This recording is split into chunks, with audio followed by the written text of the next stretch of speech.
একটা জরুরি পরিস্থিতি তৈরি হয়েছে আমাদের এখানে, যে আমাদের যারা এখন রাজ্য চালাচ্ছেন তাদের আজকে আমাদের এখানে একটা পথসভা রয়েছে, রোড শো রয়েছে, জনসভাও রয়েছে। তো সেখানে তাদের ছেলেরা এসে আমাদের পোস্টার ব্যানার সব ছিঁড়ে ফেলে দিয়ে নিজেদের পোস্টার ব্যানার লাগিয়ে যাচ্ছে। আমরা কালকে যখন বাড়ি যাই তখনও দেখেছি ও ছেলেগুলো সব আমাদের সব ছিঁড়ে ফেলে দিচ্ছে, ওদেরটা লাগিয়ে যাচ্ছে। এটা আমাদের নির্বাচন কমিশনের কাছে বা পুলিশের কাছে কোনো অ্যাকশান নিতে আমরা দেখছি না, তৎপরতা দেখাচ্ছে না আমাদের যখন। আর ওরা যখন করছে সাথে সাথে নির্বাচন কমিশন অ্যাক্টিভ হয়ে যাচ্ছে, পুলিশ প্রশাসন অ্যাক্টিভ হয়ে যাচ্ছে। কিন্তু আমাদের বেলায় সব কিছু ইগনোর করে যাচ্ছে। এটাই আমার বলার, যে নির্বাচন কমিশন তাহলে কি একতরফা কাজ করছে? আর ওরা ক্ষমতায় রয়েছে বলে যা খুশি তাই করতে পারে। আমাদের যারা এখন, হ্যাঁ, লিখিত অভিযোগ জানিয়েছেন নির্বাচন কমিশন বা থানা বা লিখিত অভিযোগ জানানো হয়েছে। না, আমি কালকে যাওয়ার সময় দেখেই গেছি রাস্তায় মেইন আমাদের এখান থেকে আমাদের বাড়ি যাওয়া রোডটা পুরো একটাও আমাদের ব্যানার ফ্ল্যাগ কিচ্ছু নেই, সব ছিঁড়ে ফেলে পুকুরের জলে কোথাও ভাসছে। ওই জায়গায় কি করা হয়েছে? আপনাদের ফ্ল্যাগ খুলে ওদের পতাকা লাগিয়ে, কাদের পতাকা? তৃণমূলের পতাকা। আপনারা কোনো সিসিটিভি ফুটেজ পেয়েছেন বা দেখেছেন কোথাও? আমি তো সামনে যেতে যেতে দেখেই গেছি রাত্রে, আমি চিৎকার করে বলেও গেছি, আমি তোদের কিন্তু দেখছি, ফটোও তুলে নিয়ে যাচ্ছি। কাউকে চিহ্নিত করা গেছে? না, সবই ওদের পার্টির লোকেরাই, তৃণমূলের। আগামী দিনে প্রধানমন্ত্রী আসতে চলেছেন বানিয়াটিতে, আরো বেশি করে এরকম ধরনের ঘটনা ঘটবে এরকম কি আশঙ্কা করছেন আপনি? অবশ্যই করছি, যদি কিছুই না থাকে আমরা যে সাজিয়ে বাড়ি যাব আর রাতারাতি ওরা যে ছিঁড়ে দেবে না তার কোনো গ্যারান্টি আমরা পাচ্ছি না। প্রশাসনের তরফ থেকে বা নির্বাচন কমিশনের তরফ থেকে? না, কোনো তরফ থেকেই পাচ্ছি না। দেখছি বলছে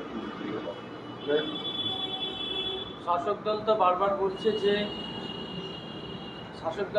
বলছে যে নির্বাচন কমিশন বিজেপি, কিন্তু আপনারা তো তাহলে উল্টো বলছেন যে ওদের কথা বলছে। পুলিশের সঙ্গে নির্বাচন কমিশন মিলেই তো কাজটা করছে।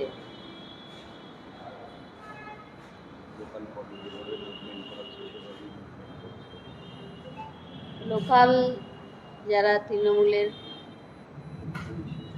পুলিশের, যেমন গোলা থানার আইসি, সবাই মিলে করছে এটা। আমাদের পতাকাগুলো ছিঁড়ে দিচ্ছে, পেস্টুন ছিঁড়ে দিচ্ছে। আমাদের এই রোডটা দিয়ে, নাটাগড় রোডটা দিয়ে যেতে দেখবেন আমাদের কোথাও বিজেপির ফ্ল্যাগ পতাকা কিছুই দেখতে পাবেন না, সব ছিঁড়ে ফেলে দিয়েছে, পুকুরের জলে ভাসছে, এরকম আমাদের কাছে ছবিও রয়েছে। লিখিত অভিযোগ জানিয়েছেন? হ্যাঁ, জানিয়েছি। কাকিমা 12 বছর 11 মাস বাদে সুদীপ্ত সেন ভোটের প্রাককালে জামিন পেয়ে গেল, কি বলবেন? প্রথম যেটা এই রাজ্য সরকারের সবচেয়ে বড় ছিল, আর্থিক কেলেঙ্কারি ছিল, কি বলবেন? এটা কি বলবো, এই বিষয়ে আমার তো জানা নেই কিছু। তো ওদের তো অনুব্রত মণ্ডল কিভাবে ছাড়া পেল?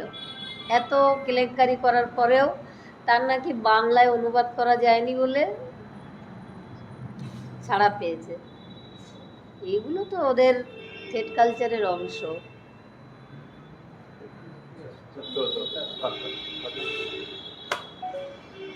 আচ্ছা ম্যাডাম, আপনি কিসের জন্য এসেছেন একটু বলবেন ম্যাডাম?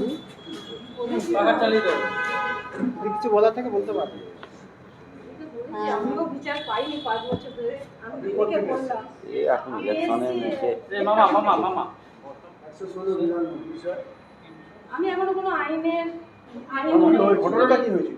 ঘটনাটা হয়েছিল কি, আমি বিজেপি করাতে বাড়িওয়ালা তালা চাবি ভেঙে সর্বস্ব মাল নিয়ে নিয়েছে। তার মধ্যে আমার সন্তান যখন আর্জি করে হয়েছিলেন তখন আমার হাতে দেওয়া হয়নি সন্তান, শুধু মারা গেছে বলেছে, মারা গেছে 6 দিনের মাথায়।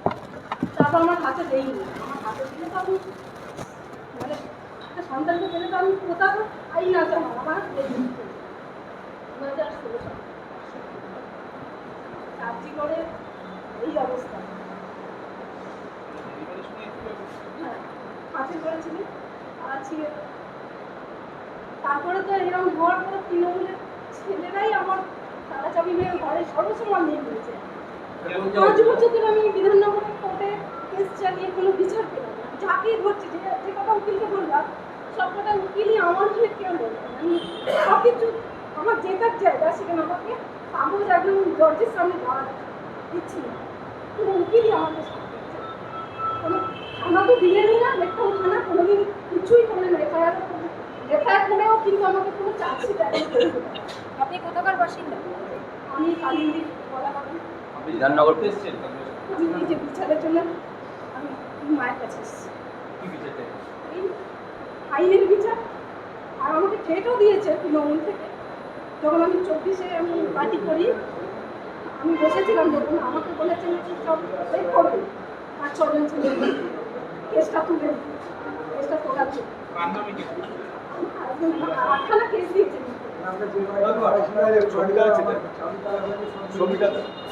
যারা ছিটছে এই ওই ছবিগুলো জলে পুকুরে পড়ে আছে